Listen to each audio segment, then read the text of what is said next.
श्री राधे श्री राधे।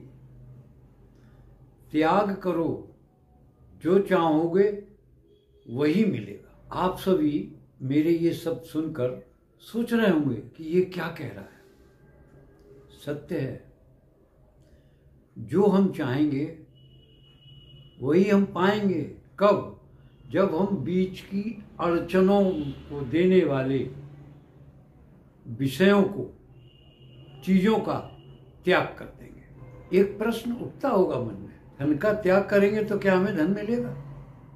तो मैंने ये नहीं कहा कि जो चीज त्यागोगे वो मिलेगी, लेकिन हाँ, ये दूसरा सत्य है कि धन त्यागने से भी धन मिलेगा।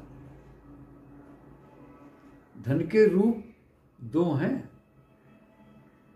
एक लिक्विड धन जिसे हम जमा करते हैं, संपत्तियां खरीदते हैं, ऐशो आराम, भौतिक सुख लेते हैं। दूसरा धन भी है जिस पर आपने कभी विचार नहीं किया गहराई से। लिक्विड धन यहीं रह जाएगा, हमारे साथ नहीं जाएगा।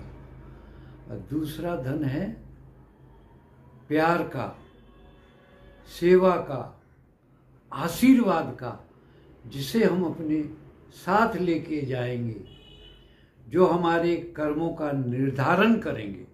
धन की आवश्यकता है आज के युग में, और वैसे भी हमेशा महत्व रहा है धन का, क्योंकि उससे हमारी व्यवस्थाएं, भरण पोषण उपलब्ध होता है, व्यवस्था होती है। लेकिन उसकी आवश्यकता एक सीमा के अंदर है। सीमा क्या है? कि हमारी आवश्यकताएं पूर्ण हो जाएं।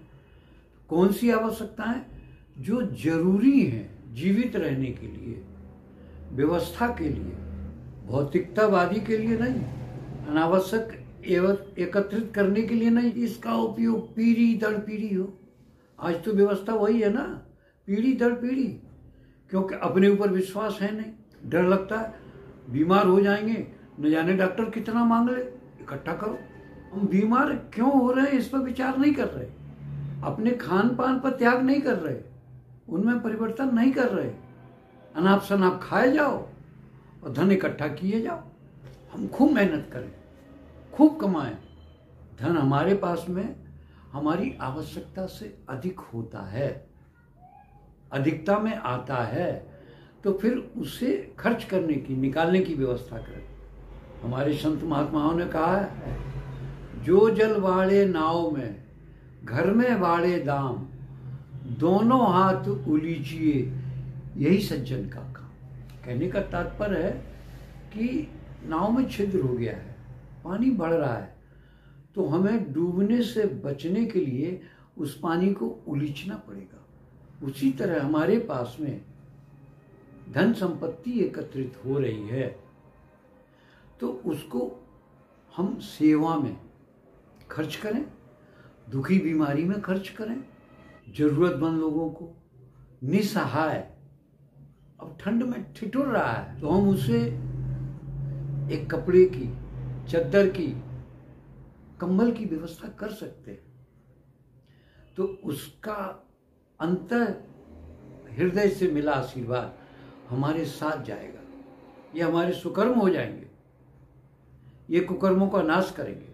हमें एकत्रित करना है प्यार का, आशीर्वाद का धन। ये अविनाशी धन नहीं जो कि अविनाश हो जाएगा, जो मिल जाएगा। त्याग करें भोजन का। तो कौन सा भोजन? जो हमें नुकसान पहुंचा रहा है, जो बीमारियां पैदा कर रहा है। आजकल तो बीमारी पैदा करने वाले भोजनों का ही चलन है। फास्ट फूड घटाघट खाओ, रसास्वादन के लिए, इस जिह्वा के स्वाद के लिए, चटक मटक, तेल, कच्चा अध कच्चा, जो नहीं खाना है वो भोजन भी हम कर रहे हैं। सात्विक भोजन से विपरीत हो रहे हैं। अगर सात्विक भोजन करें तो हमारा स्वास्थ्य ठीक रहेगा, रोग की चिंता नहीं होगी, ज्यादा धन इकट्ठा करने की भी चिंता नहीं पड़ेगी कि दौड़ के अनाप शनाप झूठ बोल बोल के धन एकत्रित करो। आवश्यकता नहीं पड़ेगी। स्वस्थता के लिए भोज्य पदार्थ जरूरी है, लेकिन हमारे शरीर की आवश्यकता के अनुसार सुपाच्य और सात्विक। हम ऐसा भोजन ना करें जो हमारे शरीर को नुकसान पहुंचाए। त्याग हमें उन चीज़ों का करना है जो हमारे मस्तिष्क को डिस्टर्ब कर रही है, तनाव पैदा कर रही है। आजकल तो देखने को मिल रहा है, बच्चों को छोड़कर बुजुर्ग लोग बाहर निकल रहे हैं, कहीं कहीं बच्चे ही उनको छोड़ दे रहे हैं। और गलती किनकी माँ कहते हैं? बच्चों को दोष दे रहा है पूरा समाज। नहीं, बच्चों का कहीं कोई दोष नहीं है, क्योंकि हमने संस्कार नहीं दिए, और संस्कार नहीं दिए तो आज हम भोग रहे हैं। तो भोगने के कारण हमको त्याग करना पड़ रहा है। तो उनका भी त्याग कर देना चाहिए जो आपके मस्तिष्क को चोट पहुंचाते हो। उन शब्दों का त्याग कर देना चाहिए जो हमारी वाणी से किसी को चोट पहुंचा रहे हो। उस व्यवस्था का त्याग कर देना चाहिए जो हमारे शरीर को, हमारी व्यवस्था को नुकसान पहुंचाते हो। उस संगति का त्याग कर देना चाहिए जो हमें असभ्य बनाने के लिए तैयार करती हो। अनावश्यक दबाव जो जरूरी हमें नहीं है, लेकिन दबाव पड़ रहा है, तो उस दबाव का भी त्याग कर देना चाहिए। ये कब होगा? जब हम स्वाभिमानी होंगे। डर, पता नहीं क्यों डर समाया रहता है। कहाँ जाएंगे, क्या खाएंगे? अरे ईश्वर ने संरचना की है, ईश्वर ने सोचने की शक्ति दी है, तो व्यवस्था होगी। और जो संस्कार हम दे के आए उसका रिजल्ट तो हमें मिलेगा, फिर उसमें सोचने की बात क्या। तो मेरा एक ही कहना है, त्याग करेंगे, हम जो चाहेंगे वही मिलेगा।